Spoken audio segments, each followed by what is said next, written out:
I'm gonna make this cabbage and cucumber salad that I saw online. Y'all ever watch those channels that are faceless and look like they're from like foreign accounts because all of the instructions are in a different language? And I saw a wonderful little salad that I want to make. I mean, you can call it a slaw if you want to, but it's a cabbage and cucumber salad with a couple other things in it. I want to make that because it looks like it's really, really delicious. And they say it'll help burn fat off your stomach. So we shall see, baby, because mama needs some help with the stomach fat burning.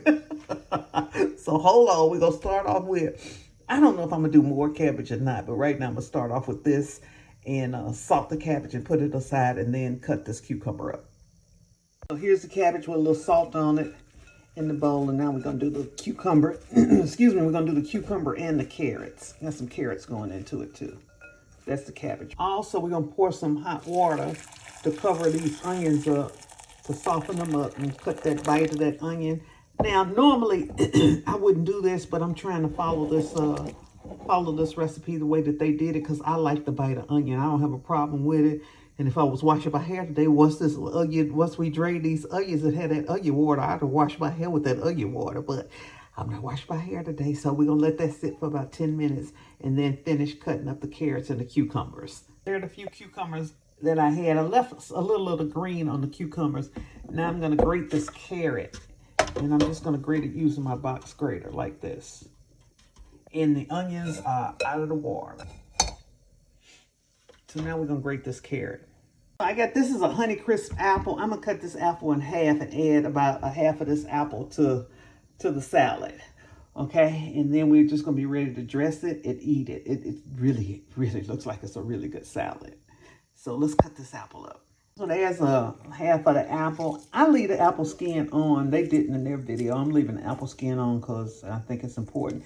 And whenever I'm using apple, regardless of if the recipe calls for it or not, I'm squeezing some lemon on my apple just to keep it from turning brown so quickly.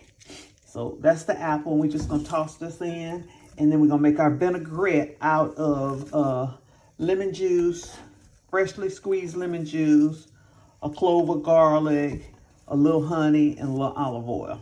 And then we're going to dress the salad. I don't know why I'm stiff and stuff. We went from 80 degrees to 50 degrees to it's like 75 degrees. So that's why I'm sniffing a little bit. But here's the garlic. Here's a quick tip. If you ever want to get that garlic smell off your hands, run your hands across a spoon. I would tell y'all to run across a knife, but knives are too sharp.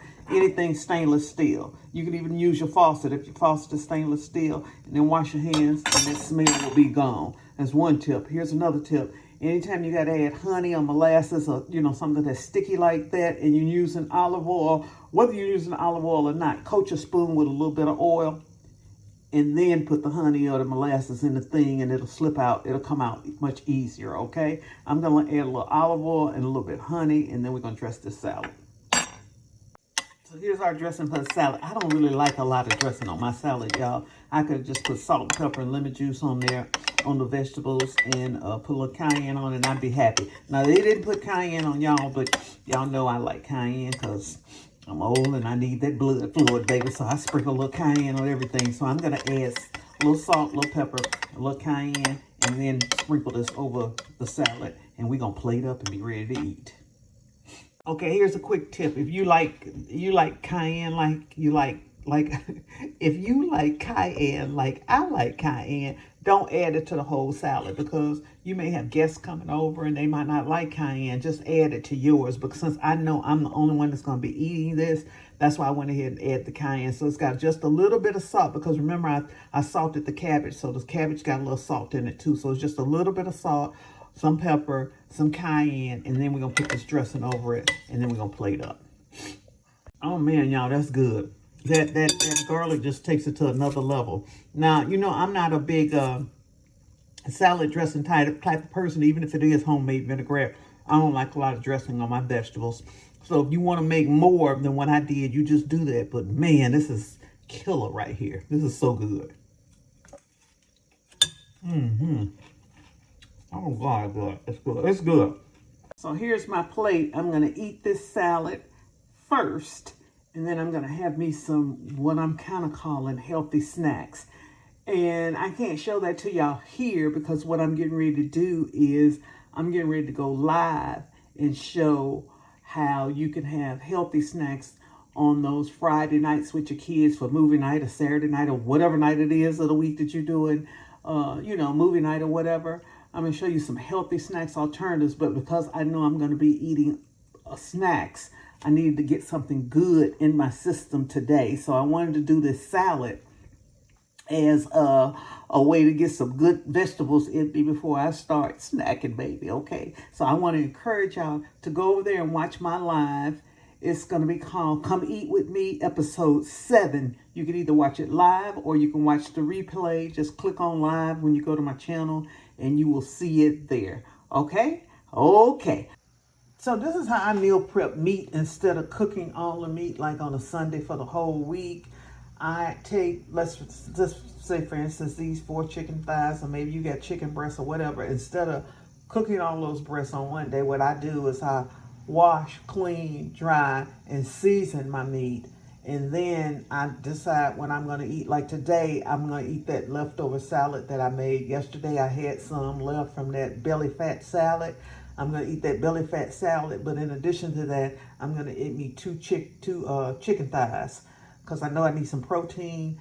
And so I'm going to eat 2 chicken thighs, and then I'll have 2 for later in the week coming up. And so that's how I meal prep. I just season my meat and then have it in the refrigerator. If I know that I'm going to eat that particular meat that week, if not, I'll throw it in the freezer, but it's going to go in the refrigerator because I know I'm going to eat these chicken thighs this week. And that way they're already seasoned, and all I got to do is take them out, let them sit on the counter for a few minutes to get some of the coldness off of them, and then cook them. It doesn't take long to cook chicken breasts. I don't care how you're cooking it, whether you're frying it, roasted, cooking it in the pan, or whatever. But that's better than me having 4 chicken thighs already cooked up and then deciding during the week, well, I really don't want no chicken thighs. Or, well, a girl called me and said, come over to the house, Valerie, let's drink some wine and eat some junk food. So, and then that chicken breast gets thrown in the trash because you really don't know on Sunday. You don't know on Sunday when you're cooking all that meat if you really want to eat that thing on Thursday or Friday. That's why I have a problem with meal prepping, and I think you ought to meal prep vegetables instead of meat, meal prep vegetables instead of meals. I think you ought to meal prep vegetables and have everything cleaned and washed and dry and ready to go so that you can make a decision when you walk in the door, you come down your stairs, or you come out of your office. Yes, this is what I want to eat. And then you just go grab that thing and prepare that thing to eat. And I know that the whole point of meal prep is so you don't have to cook on particular days, but I'm telling y'all, a lot of people are throwing a lot of food away when they're meal prepping, because when they meal prep those chicken breasts and rice and vegetables on Sunday, on Thursday, they're not ready to eat that stuff again. I'm telling you, a lot of food goes in the trash. Now, the exception to that are people who are very, very disciplined people, like trainers and, physical people, physical weight trainers and stuff like that, dietitians and nutritionists and stuff like that. But most of us are mere mortals, and most of us don't want to eat the same thing every single doggone day. And that's why I say meal prep vegetables instead of meals. When you meal prepping meat, just wash, clean, dry, season your meat, and then put it away. And yeah, you still gonna have to cook. And we need to stop thinking that we're getting ready to have a life where we don't have to do nothing in the kitchen. That's the thing that has gotten us in the situation that we're in now. We don't feel like we have to do nothing in the kitchen. And the food that's going in your stomach is the most important thing in your life right now, really, to keep you moving. So let's get real. That's why Kellogg's is saying what they're saying, because they know that they got us hooked. They got us hooked on those doggone cereals and the plethora of products that they produce because we don't want to do nothing in the kitchen. Let's get out of that mindset. Let's meal prep vegetables. Let's meal prep meat. But let's season the meat and put the meat in the refrigerator, knowing we're going to have to spend 30, 40 minutes to an hour in the kitchen preparing us something delicious to eat. Okay, so I'm going to cook me 2 of these and put me 2 away. And that's what I'm going to do. Put those 2 in that bag right there. All right, see y'all later. Okay, chicken thighs in a cold pan. I got the heat on medium. I'm going to let the fat from the chicken skin provide the oil that needs to be done to get the skin crispy. No oil is in this pan. The fat from the chicken skin is going to do it. I'm going to cook it for about 10-15 minutes on one side, turn on the other side, finish it in the oven for about 5 minutes, and they're going to be ready to go. You see all that oil that the chicken produces itself? Don't need oil in the skillet. Let me show you something else. See how it's not given? It's not ready to be moved?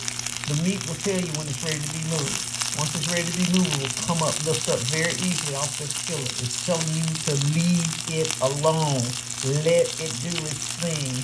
I will tell you when I'm ready to be moved. That's what the meat is saying to you. I will tell you when I'm ready to be moved. Don't move me now. Don't move me now. I can't pick it up. Don't move me now. Leave me alone. So leave it alone. Here we go. See how easy they lift it up? That's what it'll do. What about this one? Almost. Almost.